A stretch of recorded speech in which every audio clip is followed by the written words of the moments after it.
In this second part of my comments, in which I'm addressing Joe, yes, let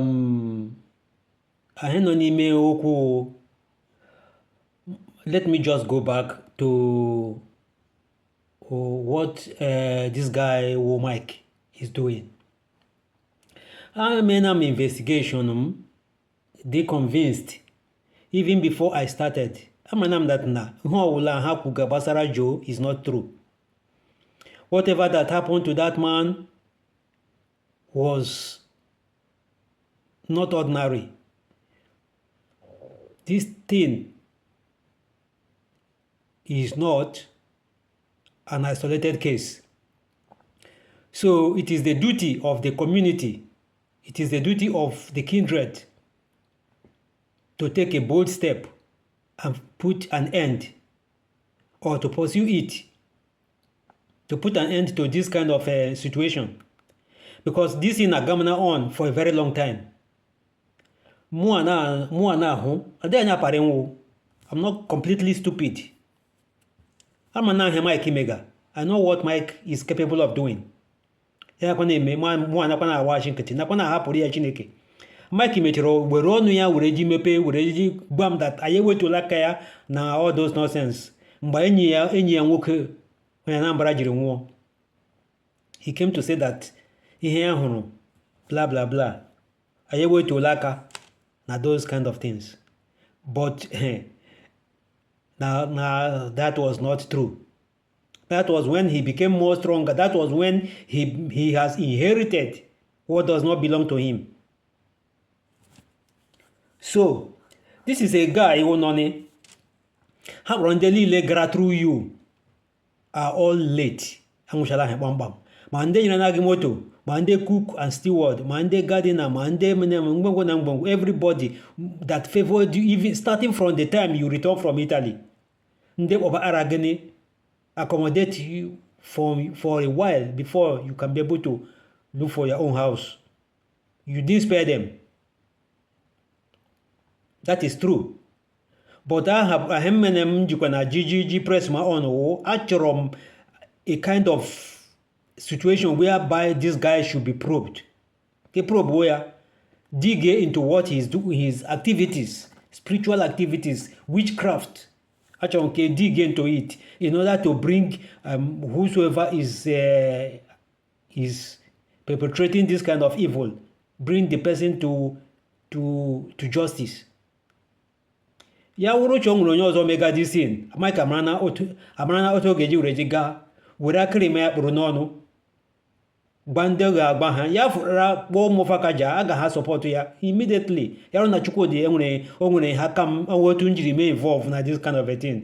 Immediately Chinedu will support, Ike will support, Franka will support, aga ha shi yes here the decision of the Aganiwere, here with decision of the Council of Elders. So, hapa ala bara mungamaje dushi. They will do it, I know very fine. Mufakaja will support. Fimbat will support. Umweke Mulondeke Nokano in support of what Mike is doing. All of them will have be able to back up and say, yes, Chukwudi, go and take the oath. But today, Amiyanahe, Asolala Hideka Ishimiri, one angle, Jejenode. Ka ha letu agaji were isi Chukwudi na Mike zo ha soko boyo he nde ji akpọ m n'ishi Chukwudi gama anyama na hemre your mother anyama na him money in your father's house, but this is what you should have done. This is what you should have done. But at that time ndeke gbara mmogwu nkorola shi this thing lekwana hen suspect ga he shimara m hapụrụ Chineke everything. Today where are they? Ndị atọ nọ na to be my enemies. Ma ndị ke m lọdụ hishim Chukwudi ke ijola prane gị ma otu ha ejiri mee. Where was he when your mother died? Kedu ebe njiri marasa Mike anọ ụlọ ma ọma anyị jiri nwụọ? Where did he go? Ndị support Guyana today were the people that was trying to give that information to me. But what happened? Forgiveness is divine. Kamba Lola Mike, hoping that this kind of situation will come to an end. Onwe anybody nyere Mike favor today, Gladibendo. Joe is not going to be the last.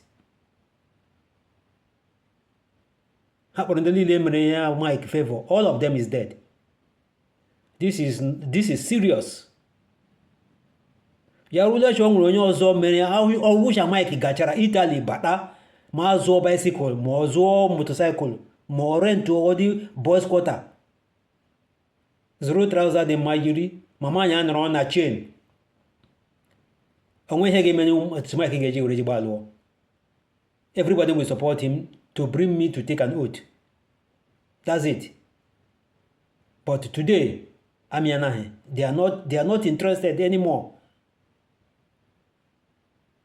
Joe will support. Franca will support. Ike will support. Everybody will support. Aga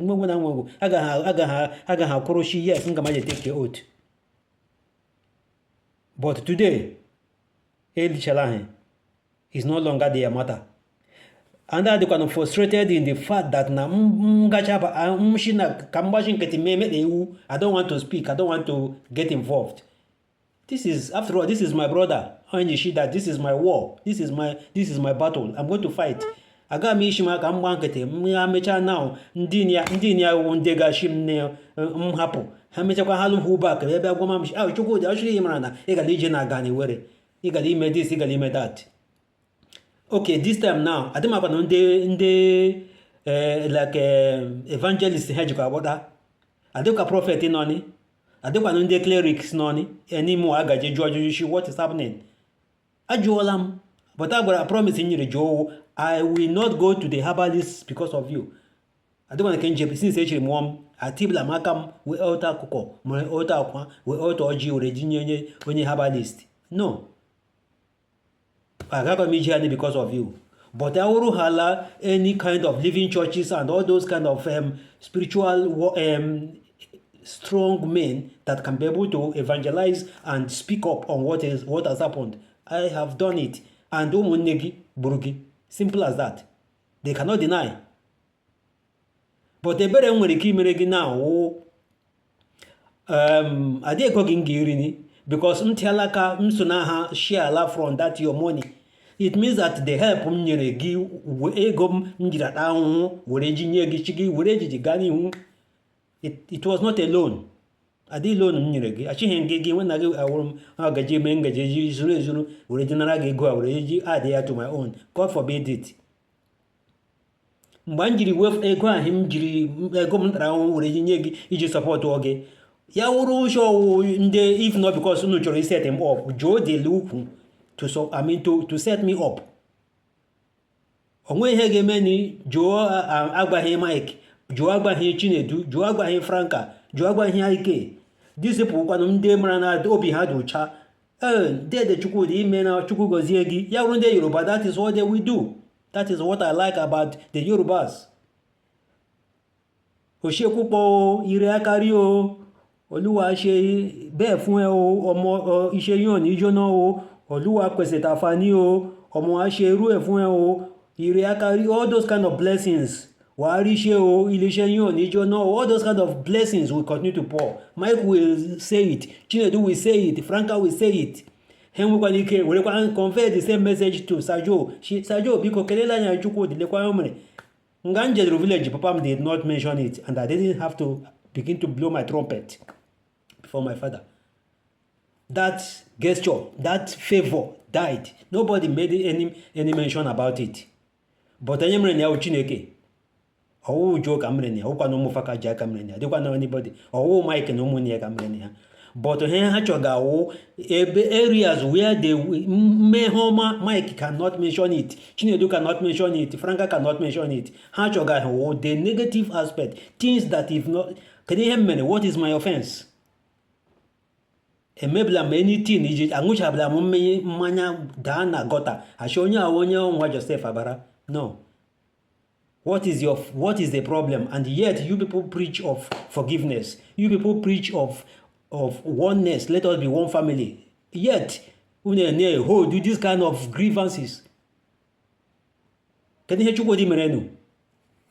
Mlu amwa inu shim pregeni jaluo mazụ moto nu chinkwuru gịnị je zụọ ma arụ ụlọ mshima arụ ụlọ gị shimike chinkwuru gịnị je rụọ Aike nọ na-evugharịa rumọ ya that na mụ na ya zọgala papa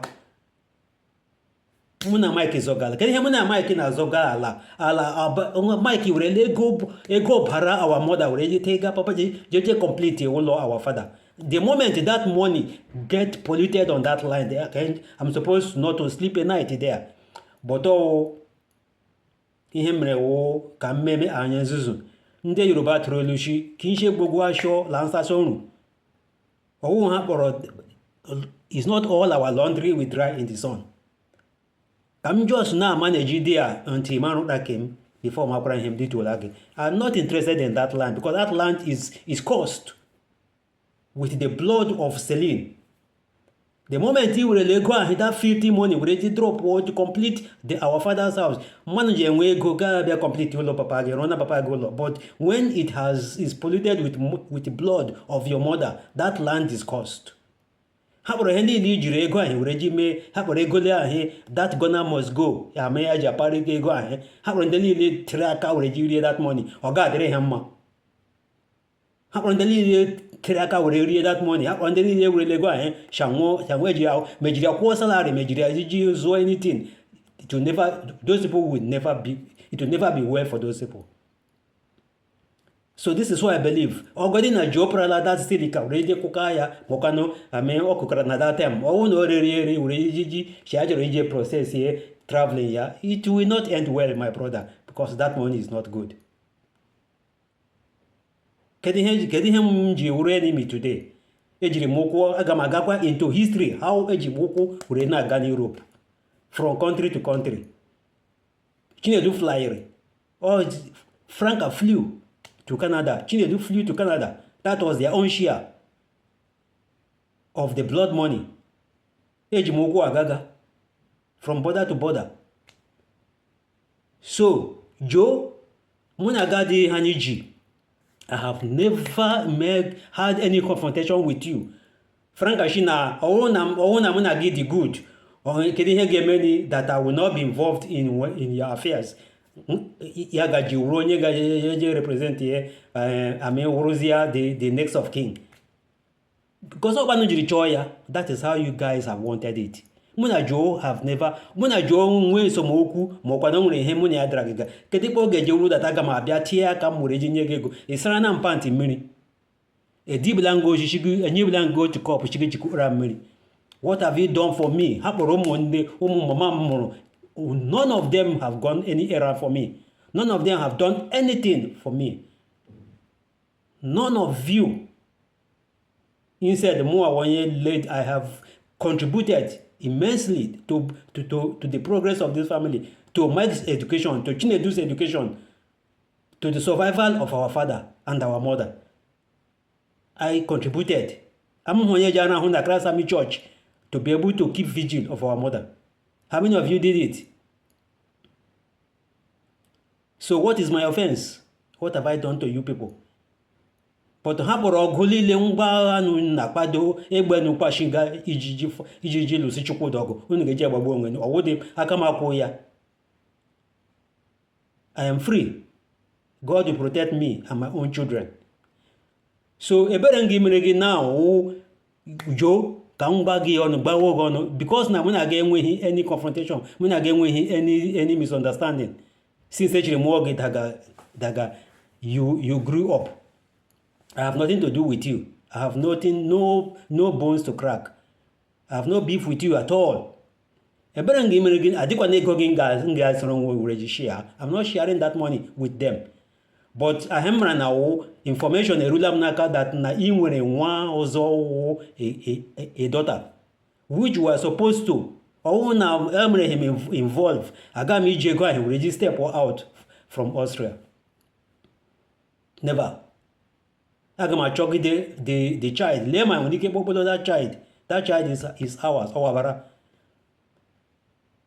But as things is today, I will still continue how we can release the informations basara the whereabout of that child or where you were at that time. And we can release there to me. aga m ishi ka ha ọwa ego le 200 euro 300 euro ma ego hotel m a ga-akwụ ya to go to Austria and fight and look for that child and make sure that that money Franca ji Franca rie that money anụna m data Franca shi ya jiri 11,000 euros wee je lie jo the government of Austria jiri aka ha lie according to the offense committee. They buried him. Joe was like somebody in prison. They confiscated his body. So Franca had no hand in the funeral. She only stood as a nurse of kin. Because of that money. If it was only for the nurse of kin, Franca wouldn't have gone. So mgbe ha jiri dị prepared chanwe chọrọ ịchọta ebe nwatakịrị ahụ nọ ha kpọọ mmụọ Chukwudi here anọ from here to Austria is not far, from Helsinki to Austria is not far, I will go. Ọhụ favor m ga-enye gị ekwuokwana m okwu mee amana m involve authorities. I have spoken to my lawyers. I have spoken to people thinking that I can be able to fight a way to be I will be able to find a way to resolve it amicably. By speaking to Umofakaja, by speaking to Umaga, by speaking to Aganewere. All this was based on my own effort. And I spent money. Egom spendere in all has gone more than 3,500 euros since that time. 2 trips to Nigeria. I did go in Choga. I am well fed. God has provided for me. Before Gaba Austria, I was feeding. I was hustling. I don't need your money. It's blood money. Frank Achola ya return all that money. Back. And I want to be a witness that that money has been returned to that child for the maintenance of that child if we cannot bring that child along with us. Thank you for listening.